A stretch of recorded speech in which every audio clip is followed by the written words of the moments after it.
Oh, peuple noir, si tu savais à quel point je t'aime, si tu savais à quel point je me suis sacrifié pour toi, à quel point j'ai donné tout mon temps, j'ai donné mon sang, à quel point je souffre pour toi, peuple noir, et depuis combien de temps je souffre pour toi, depuis combien de temps je combats pour toi, depuis combien de temps je donne tout pour toi, peuple noir.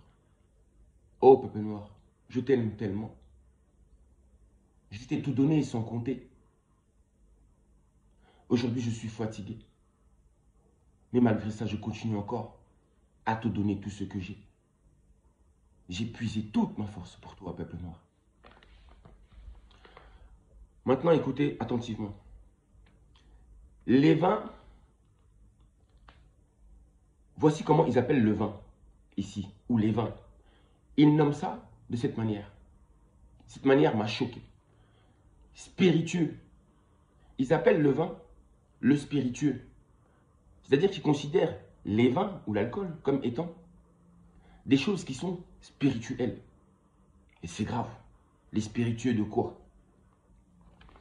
Voici encore là la ruse du serpent. Il se cache en vérité. Il vous présente quelque chose, mais en réalité derrière ça se cache tout le contraire. La ruse du diable, oui, la ruse du serpent. Car tous ceux qui boivent de l'alcool en réalité ou du vin, en général, ne sont surtout pas des êtres conscients ni des êtres spirituels, mais bien au contraire. Car plus vous buvez ces boissons, soi-disant spirituelles, et moins vous devenez justement un être spirituel. Les vins, les spiritueux, sont une spécialité française et occidentale. Voici encore une autre ruse du diable, la ruse du serpent. La Bible, soi-disant sacro-sainte, alors qu'ils s'en servent de ce livre comme étant un objet de manipulation de la masse, comme étant un objet d'esclavagiste, comme une arme de destruction mentale la plus puissante, une destruction massive des âmes. Vos âmes sont en captivité à travers ce livre que l'on dit soi-disant être sacro-saint. En réalité, c'est tout le contraire de la sainteté. Cette ruse du diable occidental est aussi habilement et malicieusement utilisée dans ce concept des églises de réveil. Des églises de réveil soi-disant. Soi-disant que quand vous allez dans ces églises-là, vous vous réveillez spirituellement alors que c'est tout le contraire qui se passe. En réalité, derrière le terme réveil se cache en réalité, je le répète 2 fois en réalité, se cache en réalité le terme sommeil ou coma. Derrière le terme réveil se cache en réalité le terme sommeil, coma, spirituel. Au lieu de l'ouverture des yeux et de l'esprit, c'est la fermeture. Car rares sont ceux qui arrivent à ouvrir les yeux de l'esprit après avoir été aveuglés par ces religions dites révélées. Rares ceux qui s'en sortent de ces religions dites révélées. Il faut être puissant pour s'en sortir. Ces églises de réveil ont été créées en Angleterre spécialement pour le peuple noir, afin d'empêcher son réveil spirituel, sa prise de conscience. L'élément nécessaire et primordial à sa délivrance, à sa seconde et véritable indépendance. Une indépendance annoncée par Simon Kimbangu bien avant quiconque. Lui, le Bénin-Congo, lui, l'enfant du grand royaume central, austral, équatorial, Congo.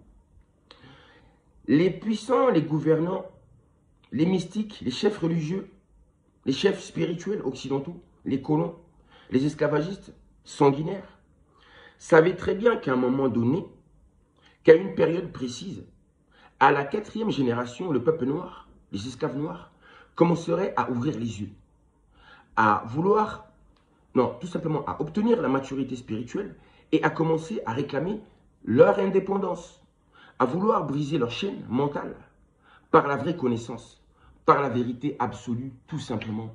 Ils savaient que ça devait arriver. Et comme ils savaient que ça devait arriver, ils ont préparé un plan maléfique, comme ils en ont l'habitude. Alors, ils ont essayé de contrecarrer ce plan divin en essayant... Non, oui. Ils ont essayé de contrecarrer ce plan divin tout simplement, en essayant de créer ces églises de réveil, en créant ces églises de réveil, qui s'adaptent beaucoup plus, écoutez bien, à la mentalité du peuple noir, mais surtout au peuple du Congo. L'islam s'occupe des Niger-Congo, des Congos musulmans, vivant dans le nord, mais en réalité dans le sud de l'Afrique, car la carte du monde a été inversée, je le répète, par les falsificateurs occidentaux. Car le corps du monde, j'ai bien dit, a été inversé. Et ainsi, l'histoire de l'humanité a été bafouée, corrompue. Oui.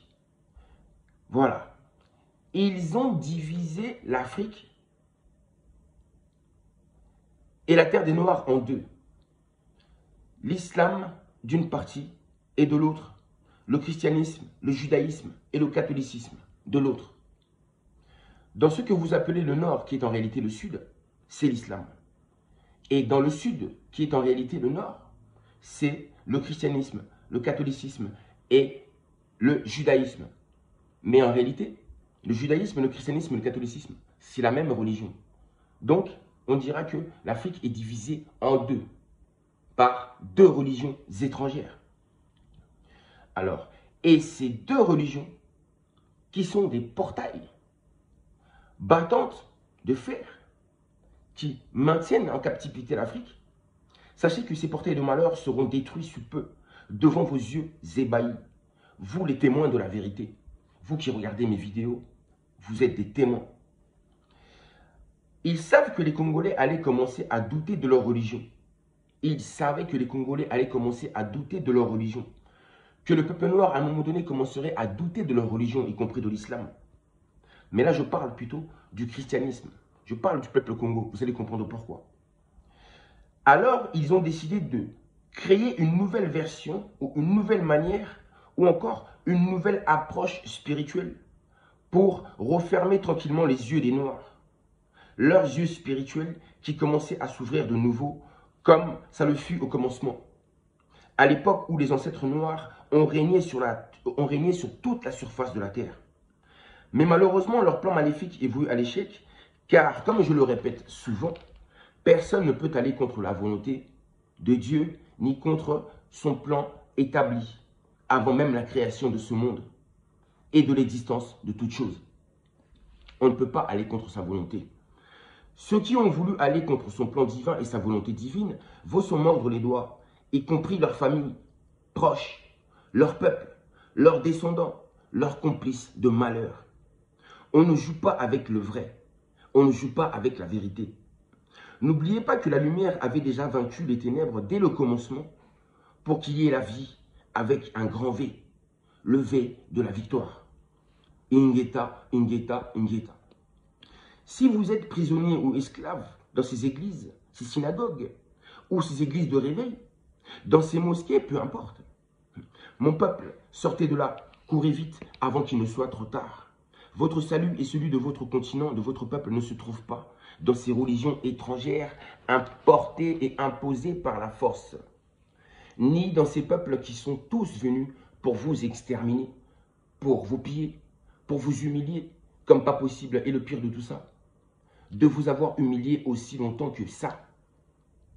Alors je dis stop l'hémorragie, fin de l'agonie des Noirs et le retour du boomerang vers ceux qui l'ont lancé. Moi, je ne suis pas là pour diviser mon peuple, le peuple noir. Je ne suis pas là pour vous diviser, mais plutôt pour vous rassembler. Mais cela ne m'empêche pas de souvent préciser que les Noirs, les Congos de l'Afrique australe, ont beaucoup plus souffert que leurs frères et sœurs. Les Noirs, les Congos, les Bénin-Congos, les enfants Congos de l'Est, non, je dirais plutôt de l'Ouest de l'Afrique.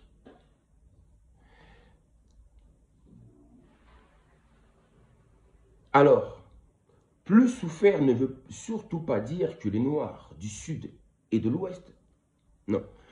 Plus souffert ne veut surtout pas dire que les Noirs du Sud, Est et Ouest n'ont pas autant souffert.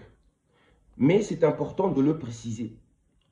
L'Afrique du Nord, qui est l'Afrique australe, a beaucoup plus souffert car elle possède beaucoup plus de matières premières, plus de ressources naturelles, tout simplement.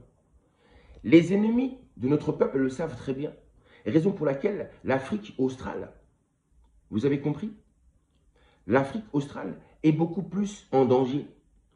Regardez un peu le Congo RDC. Regardez un peu l'Afrique du Sud avec l'apartheid. L'apartheid, c'était pourquoi? C'était uniquement pour les matières premières. Nous ne formons qu'un seul corps, un seul peuple, une seule entité, une seule énergie, une seule âme, Ama Congo. Ils ne pourront plus jamais nous diviser, non plus jamais.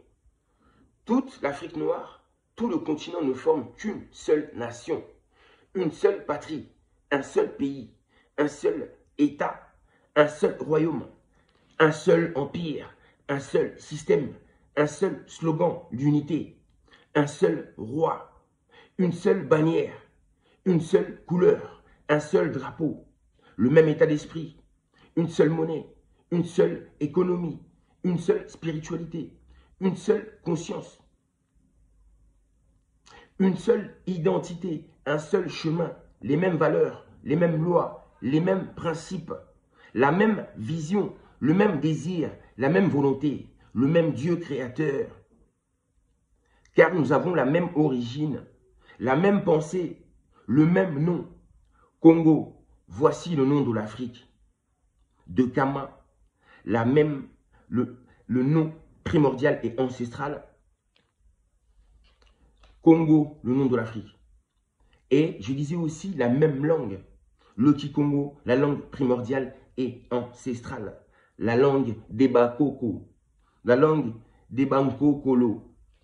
Toutes les langues humaines, j'ai bien dit toutes les langues humaines mondiales disparaîtront un jour pour laisser place à une seule langue. Le Kikongo, la langue mère de toutes les langues qui existent, la langue du commencement et de la toute première civilisation humaine. Les Blancs, les Arabes, les Juifs, les Asiatiques, les Océaniens, les Indiens, les Hindous, les Turcs, etc. Tous parleront un jour la langue Kikongo. Et croyez-moi, ça va arriver, même si cela vous semble être exagéré. C'est une certitude pour moi.